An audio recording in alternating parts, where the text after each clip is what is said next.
Welcome to Solosaurus, a podcast about one-player board and card games. My name is Brandon Waite. My name is Carter Mackey. And this is episode 24, where we're talking about the mega hit game of Woodland Warfare, Root, from Leader Games. But before we get there, we're going to do what we always do and start with the news. Our first bit of news this week is that Schmidt-Spiele has announced that Wolfgang Warsch will be designing a new version of Ganz Schön Clever that's going to be coming out sometime this year called Double So Clever. So if you have no idea what I'm talking about, Ganz Schön Clever is a game that Wolfgang Warsch designed this year, and it was nominated for the Kinderspiel des Jahres. It didn't win, but another of his games did. And a third one of his games was nominated for the Spiel des Jahres, which is crazy. Man, yeah, that is really wild. 3 different games. Oh yeah, he is way on fire. And if you haven't played Ganz Schön Clever, we're probably not going to review it on this show because I don't have a physical copy of it. But I have played the app more than almost any other game this past year. I played like 50-some games of this. It's super fast and really, really addictive. So you should definitely check out Ganz Schön Clever. And as I understand it, Double So Clever is basically going to be a lot the same as Ganz Schön Clever, but then they're going to add a few new mechanics in. So if you didn't get on board with the first one, maybe this is a good entry point for you.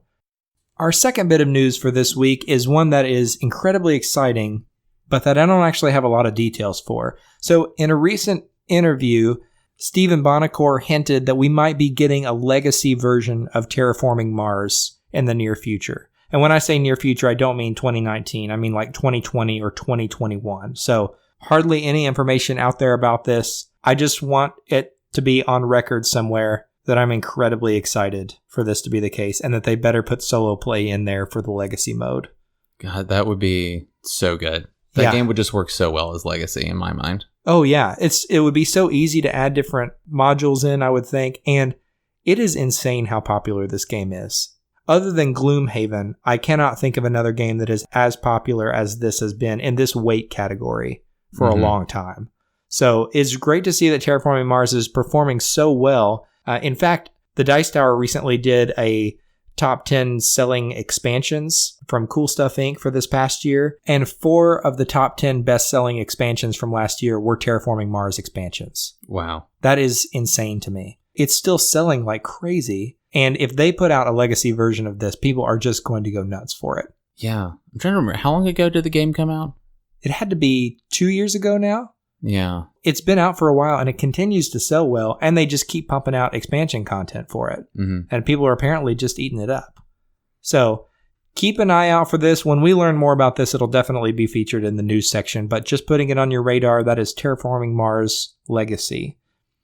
And our final announcement for this week, and this is easily one of the coolest games I've heard about in ages. This is Lord of the Rings Journeys in Middle-earth, which Fantasy Flight just dropped an announcement for this past week. Totally unexpected. There's not a lot of information out about it yet, but it looks like Mansions of Madness 2nd Edition in Middle-earth. Only there is primarily an overworld map and some larger tiles that you can pull out if you have a combat encounter. And I'm just like beside myself with excitement for this because both of us love Mansions of Madness. And I love me some Lord of the Rings. And I presume you do too. Yes. Okay. Yeah, you seem like such a good person.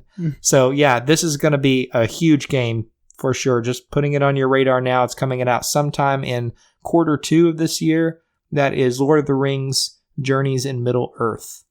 And that's all the news we've got for you this week. So we're going to go ahead and get to our review, which is for Root and for the Riverfolk expansion. This is a game from Cole Wehrle, who now has his own publishing house outside of Leader Games called Whirligig Games. Nice. Yeah, perfect name.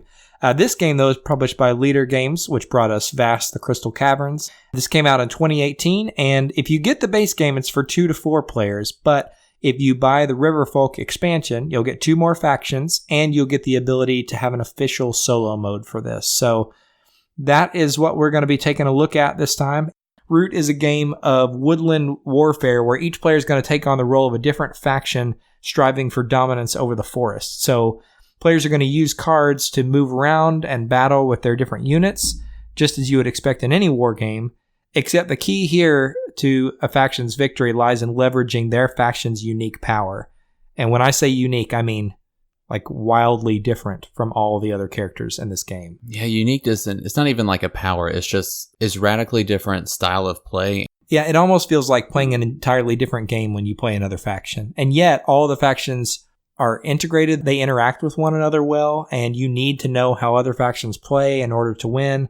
And you want to be either the faction to get 30 victory points first, or the first to exert dominance over the forest, which, as I understand it, is going to happen less often than the victory point condition. Mm-hmm. But 2 different ways to win, and that gives you the basic overview of the game.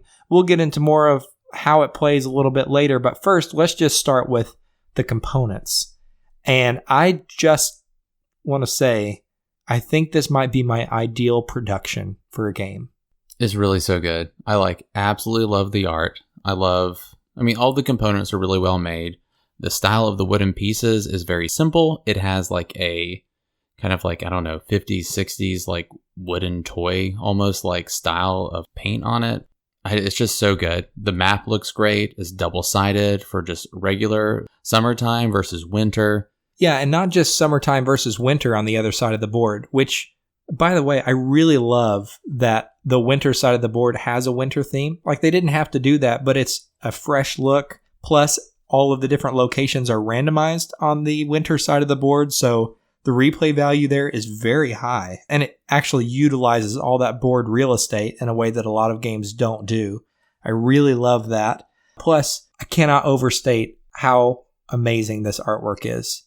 I mean, Kyle Farron is the name of the artist, and he just knocked it out of the park. He took the coolest theme idea for a game, woodland creatures, and gives it this incredibly cutesy look in what turns out to be an incredibly vicious game. Mm-hmm. And the juxtaposition of those 2 things, I think, is just wonderful. Yeah. We've talked before about how when you have a game on your shelf that's beautiful, looks aren't everything, I suppose, but when you're picking out which game you want to play, if I've got a game that looks ugly and a game that looks like this, I'm going to be pulling this game out more often. So the choice to have wooden pieces instead of miniatures makes it easier to store and just easier to get stuff out and put it on the board. Miniatures look great, but they're really cumbersome to work with. They're cumbersome. They're more delicate. And these pieces have a ton of personality. Yes. This might be the most photographable game I've ever played. The little raccoon vagabond characters giving a side glance to all the others. The cats have mean faces on. They're simple, but it's gorgeous. So, wonderful production on this game. Can't praise it highly enough. And if you get the expansion, this is insane to me, but they actually include card holders in the expansion, which is really useful for this game, especially when you're playing solo. Yes. So, I mean, excellent job on the production. And the rules, I would say, are really well done, too.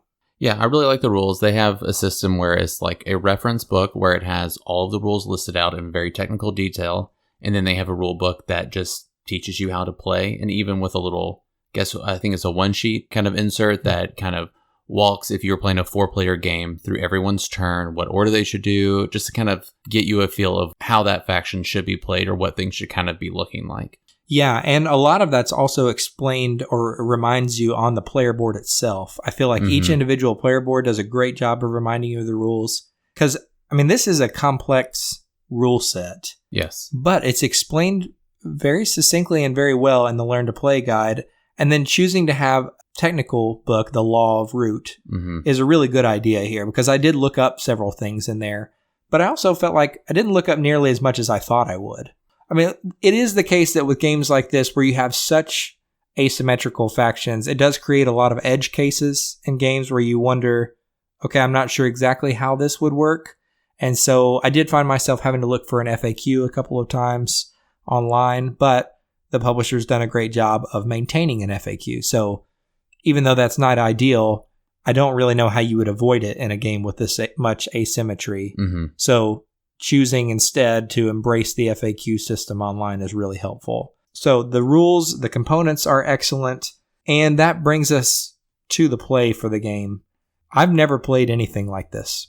Yeah. Like it was a game that the first time I played it, I just kept thinking about it and just kind of thinking about how it could be different, how it, like, when the next time I could play again. It was just on my mind for a while, and I still really want to keep playing this game. And I think we first played it 3 months ago, maybe? Yeah, that sounds right. We played a multiplayer game of it 3 months ago. I'd played a couple of solo games before that just to get the rules down, because teaching this to other people is a bear. Because everybody's so asymmetrical, it does take a long time to explain how everything works.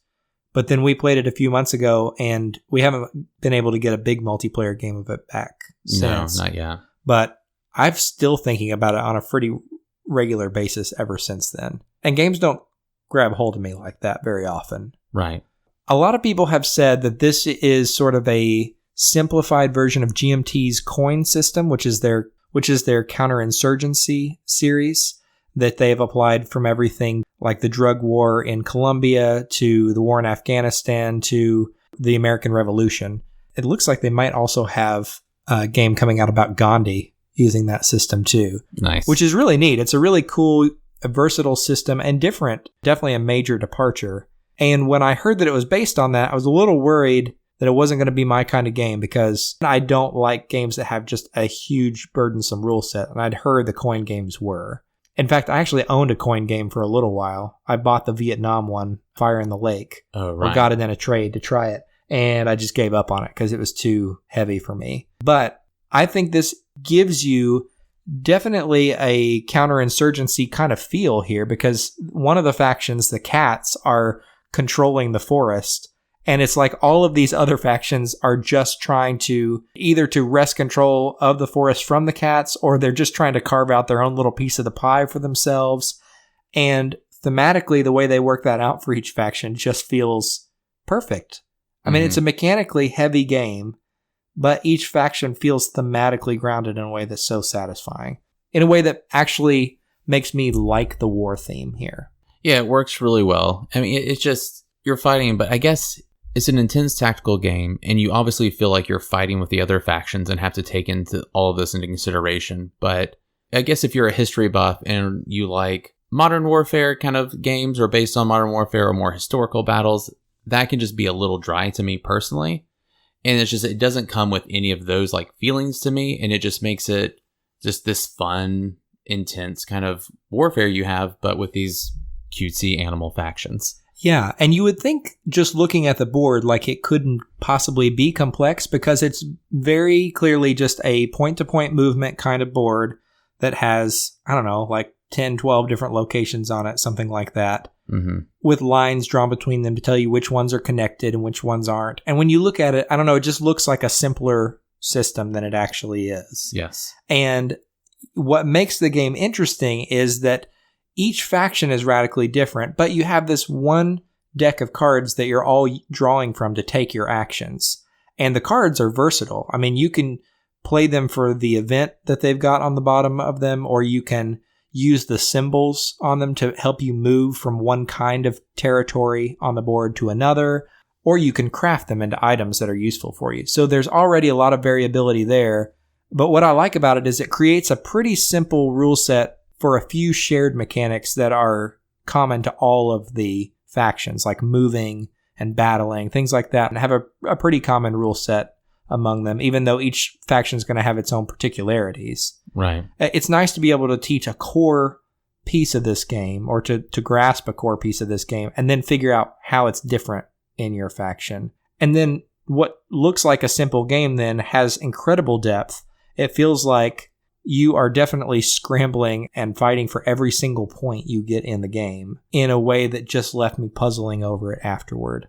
Right. There's certain kinds of games that make me think about, not necessarily, oh, where did I make a wrong choice, but more of just like, oh, what was the better choice? And just kind of thinking through like what would have been more optimal or better, or I just keep kind of crunching on it even after the fact. Yeah. And the card play in here is fantastic. Choosing to play a card to move around instead of building it as an item that you really want to craft is painful. You know, that feels really good to me.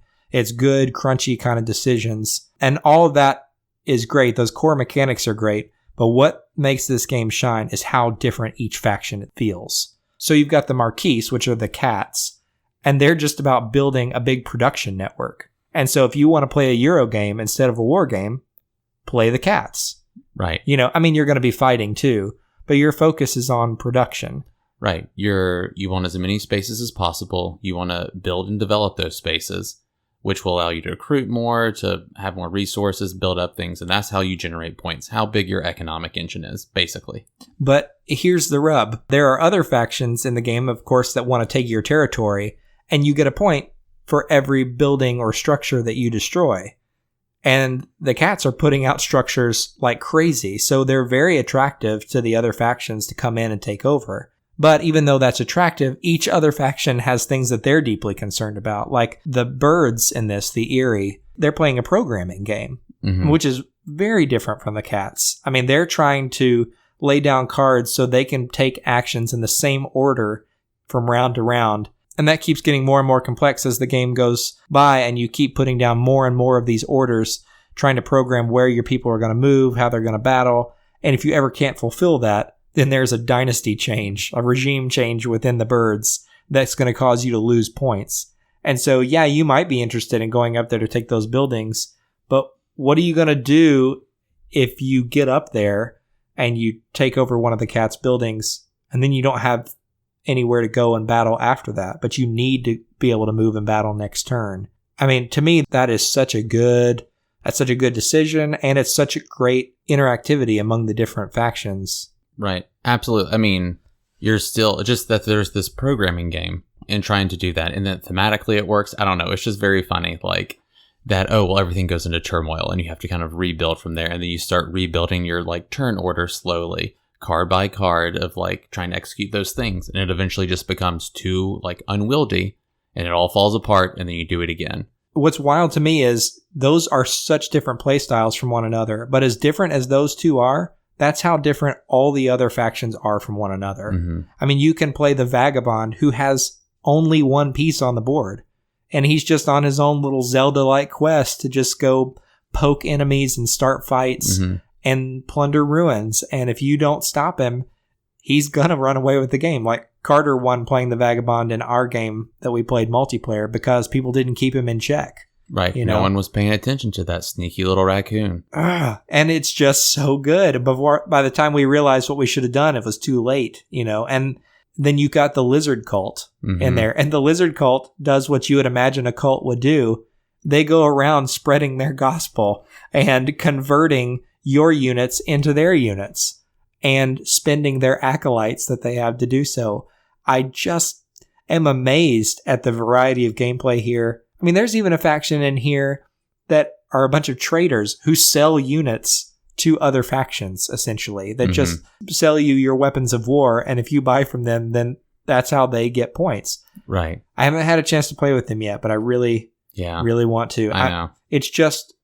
It's wild to me. And if you buy the base game, you've got 4 factions there, plus you get another 2 in the expansion. I mean, the replayability, when you consider how different each of these factions are, combined with the variable map, it's just through the roof. Oh, and don't forget that there's also a second Vagabond that you can play in the expansion. Oh, yeah, I'd forgotten about that. So there's another Vagabond, too. Right. So you could have 2 Vagabonds roaming around while 2, like, normal kind of empire-spreading factions are doing whatever they're doing.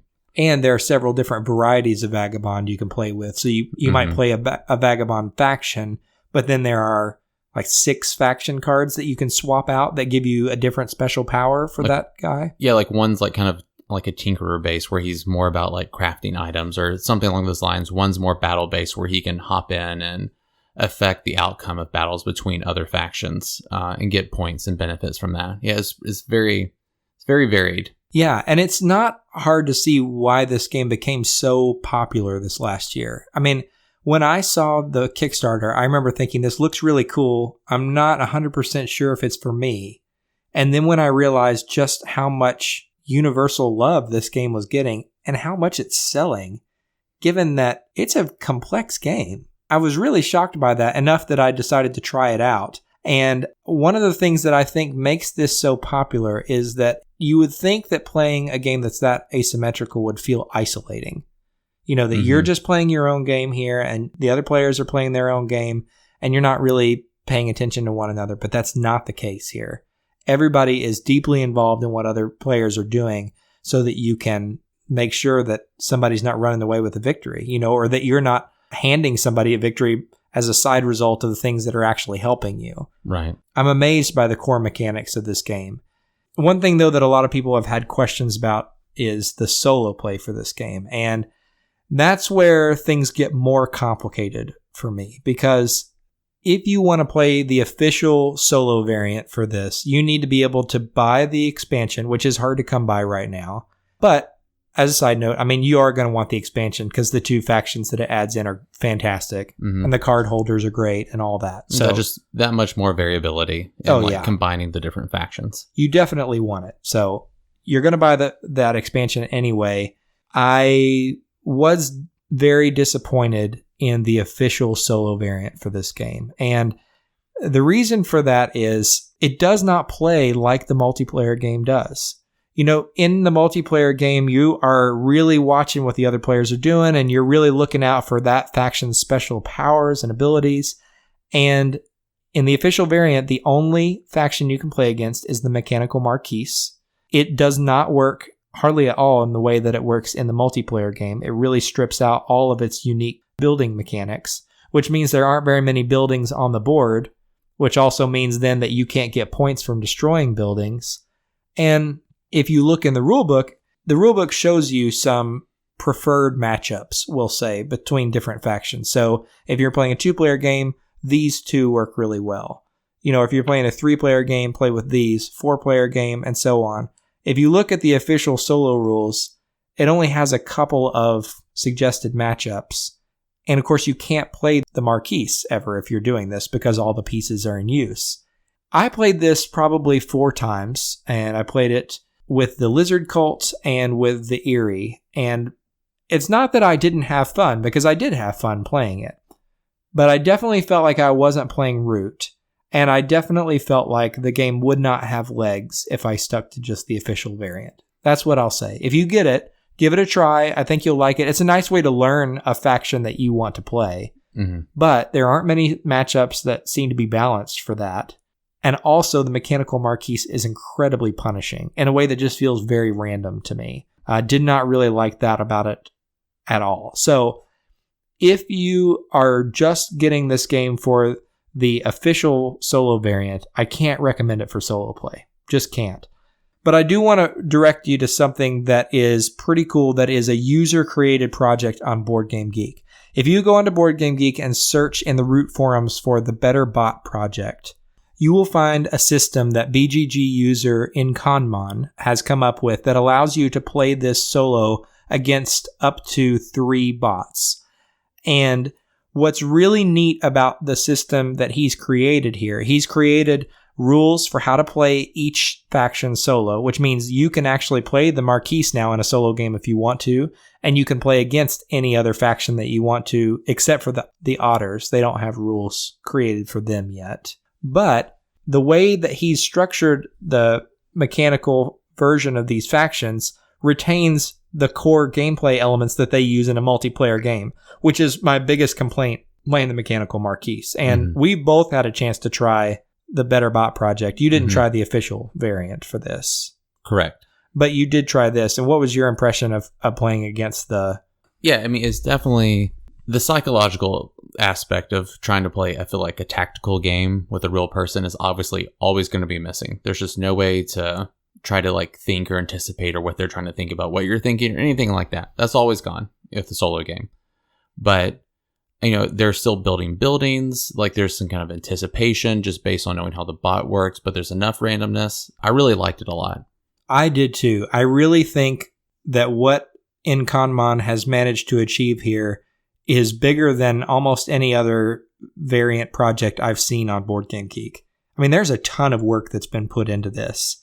And being able to play against any of the other factions is really amazing to me. I mean, playing against the Mechanical Marquise is so much more fun than playing the official variant. I will say the files were a little hard to print out for me in like a standard size, so the pieces don't fit on there exactly right. That's probably user error more than anything else. But they're nice versions of the new boards that you can download and print out for yourself. It's all free. And I have been amazed at how much fun I've had playing against this. I've only played it 1 versus 1, but I had a really good time playing that way. Yeah, I've only played 1v1 also. And you played with the Lizard Cult, right? Mm-hmm. I lost horribly. Well, I say I lost. I didn't technically lose. It was just real bad for like, I don't know, about halfway through. And then I just started over. Oh, yeah. That's probably wise. I did that a couple of times when I played through as well. Yeah, well, I think, playing something wrong with the Lizard Cult at first because I just wasn't really paying attention to the rule. And then whenever it had a 14-point lead and I had 2 points, I was like, well, I think I know how this is going to end. Yeah, you might as well just give up at that point. Right, considering winning is at 30 victory points. Yeah, well, I will say, though, when I played against the Mechanical Marquise, I just got crushed most of the time. And I felt like I didn't even have a chance. And so much of it is dependent on card draws that I just felt like even if I wanted to win, I couldn't because there's not buildings for me to destroy or some of the other typical avenues for disruption or gaining more points aren't there. In this, they are there. And yet managing the bot from turn to turn is not that difficult. No, yeah, I mean, there's obviously a little bit of a learning curve. I noticed, like, I think the version I had printed out isn't the newest one, and I think they cleared up a little bit of the language to make it clear, because there was some stuff I had to kind of look up and figure out, because I wasn't entirely sure what they were talking about. But yeah, once you understand what you're supposed to do on the bot's turn, it is pretty fast and intuitive just to look at the little list and to walk through and do all of the actions you're supposed to. Yeah, and you do have more pieces you have to manage than when you're playing against the Mechanical Marquise because they do have their normal chits out on their board and stuff like that. But I found our game to be like dynamic and interesting, and I was able to play with the Eyrie and the Lizard Cults against the Marquise, and I feel like I could play the Woodland Alliance or any of the other factions, and it would have worked well. The only thing that has me a little bit worried is I played this game 8 times now, and I feel like I've got a good grasp of it, and I think I would be able to handle each of the better bot factions pretty well. But if you really want to get the full root experience, a 4-player game is where it's at. I mean, there was so much to think about in our 4-player multiplayer game that's hard to replicate that in a solo setting, and you can't replicate it.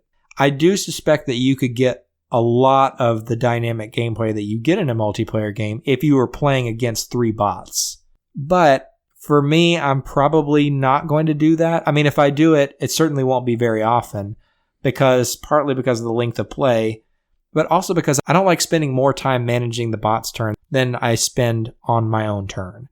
And I feel like you would definitely be doing that if you played with more than one. I haven't done it, so I don't really know this for sure, but my anticipation would be it would be more than just a cumulative effect. Like, I think the complexity would grow in how long it takes to manage that. Yeah, I think that's true. I think a safe comparison here is to Spirit Island in that case, where if you're soloing more than one spirit, it's suddenly the complexity ramps up in amazing ways. And a lot of people have played that, so you can get a sense for what that's like. I think that's how it would be here. But that said, I'm amazed at how much replay value that adds for solo players just by making these different factions. I mean, being able to play against any faction in the game except for the Otters is amazing.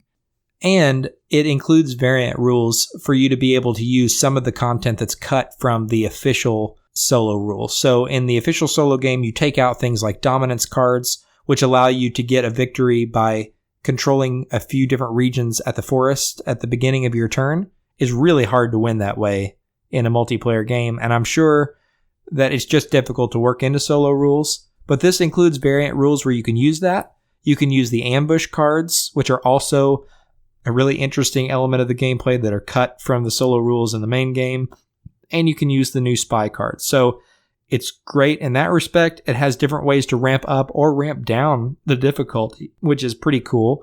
And if you choose to play with more than one bot faction, you are inherently ramping up the difficulty in the Better Bot project because the other factions don't consider one another hostile.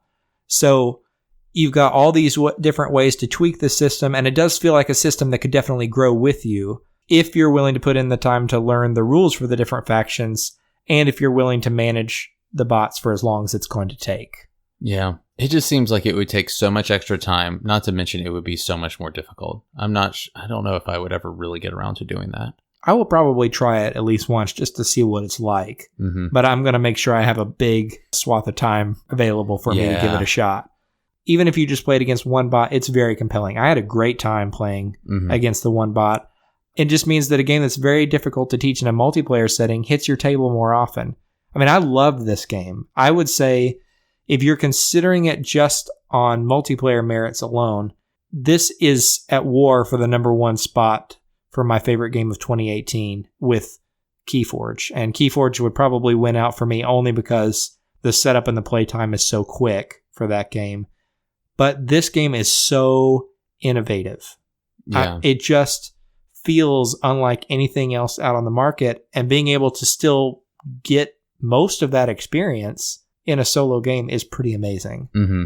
Yeah, I would say for multiplayer games, this was definitely my top game of 2018. I just really, really loved it. And you just get so much of that when you're playing it solo still. It's not the same, but it's so much fun. The factions are just so different, and like just playing them is, things vary up, especially if you're using the winter side of the board. I don't know. It's a great game.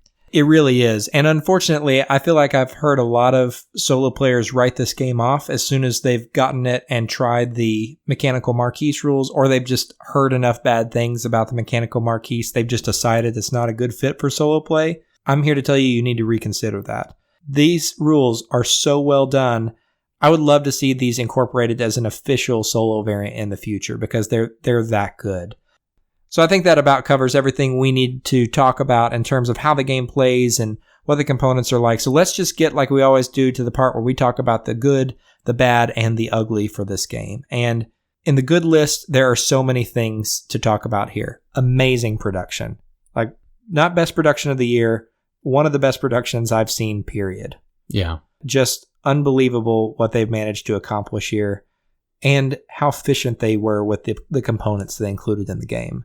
This is a relatively small box. Yeah, I would definitely say so. For what you get in every, it's pretty compact, but dense. And it feels just so different from faction to faction, too. The replay value on this is so high just from things like card draws and, having two sides of the board you can use, but the factions are where it's at. In terms of how fun the game is to play and in terms of replay value, it's great.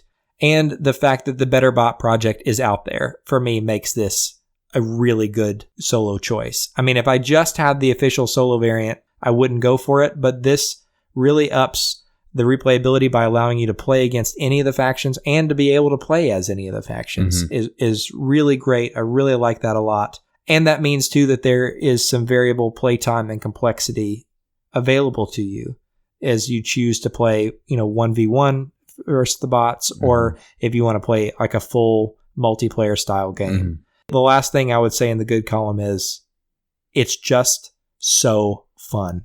Yeah. At the end of the day, it doesn't matter how innovative a game is. I play a game to have fun, and this is so good. And everybody that I've introduced it to in a multiplayer setting has also really enjoyed it. So just as a heads up for people who don't play exclusively solo, it does play multiplayer incredibly well. I mean, that's where it truly shines. Right. But I also think that this solo mode is excellent. As for things that are bad, it does have a complex rule set. That's what I'll say. It's not, the rules themselves are well done. And I don't even know for sure that this is a thing to put in the bad category. I guess it's more like a heads up. You should just know there's a lot to deal with here when you first are introduced to the game. Having good reminders on the board makes a big difference. Being able to have the law of root makes a big difference. It's a heavy game, and you need to carve out time to sit down and play it. And the other thing that I would list here as a bad is the mechanical Marquise, that official solo variant. Yeah. This is one of the few times I can think of where a user-created variant is better than the official variant. Like, significantly better. Yeah, it kicks it around the block, in my opinion. And not to downplay what Leder Games has managed to accomplish, because they've made an amazing game here. I mean, if they hadn't put together the bones of this game, there wouldn't be an amazing game to play. Right. It's just that the solo mode I did not love from them. This system that Inconmon has put together is so much better. So mechanical Marquise, definitely don't pick this up for solo play just for that. And as for things that are ugly, I can't think of anything. No, there's nothing ugly about this game. And so this is the time where we decide whether this is a game that gets the stamp of approval from us. And as you know, that's a very difficult award to get, because this needs to be a game that we love, and also a game that we would say is worth picking up even if you only ever play it solo. And for me, this is a game that gets that stomp. Yeah, absolutely. It's so fun to play. The factions are so different. I mean, the process of learning the factions is fun. Going through and replaying them, I love this game. Yeah, man. It's so good. It's unlike anything else. And I understand there's been a lot of negative press about the solo mode. I just want to encourage you to at least take a look at the Better Bot Project rules. I'll link to them in the description of this episode so you can take a look at them yourself. It is so compelling. I mean, this is a great game, and the fact that it can hit your table often as a solo game, you don't have to teach the rules to other people, and you can knock out a game pretty quickly. Yeah, absolutely. It's really not bad. I mean, I would say the very first time I tried, things were kind of slow at the start, but once I had the hang of it, it was speeding along very nicely. Yeah, my last couple of games I finished in 45 minutes to an hour, which is real sweet for me for a solo game. So, yeah, outstanding game. That gets the stomp of approval from us. And for me, this is one of the best games of the year. So that's all we've got for you this episode. Until next time, check us out on Facebook. You can see what we're playing and what we're interested in, see pictures of the different games that we're getting to the table. You can find us on there and also learn more about our giveaways that we have going on at any given time. You can also follow us on Instagram at Solosaurus Podcast, where we also share pictures of what we're doing and playing. And you can find us on iTunes. And if you would, please go on there and review the show. It makes a huge difference for a small podcast like ours to be able to get more reviews so more people can find us and learn about solo games that we love. And if you haven't already, we have a micro badge on Board Game Geek that you can use to sport your love for the Solosaurus podcast. And if you don't have the Geek Gold for that, I know that's hard to come by. I am more than happy to spot you the 8 Geek Gold you need in order to get yourself a badge. So just look me up on there. You can search Brandon Waite under the user's search bar, and I'll be more than happy to send Geek Gold your way. A lot of you have already taken me up on that offer, and I'm thrilled to see it. And the last thing I want to mention to you is that we do have a giveaway going right now. So if you're listening to this episode when it goes up, you still have several days until the giveaway ends. We're giving away a small box solo game bundle where you can win a copy of Friday, Finished, One Deck Dungeon, Peloponnese, the card game, and Patchwork. And you can see reviews that we've done for Patchwork and for Peloponnese in the past if you're interested in what those are like. But go on to our Facebook page or our Instagram and you'll be able to find a link there to enter the giveaway. And the deadline for that is January 26, 2019. So check that out as soon as you can. Until next time, though, my name is Brandon Waite. My name is Carter Mackey. And this is Solosaurus.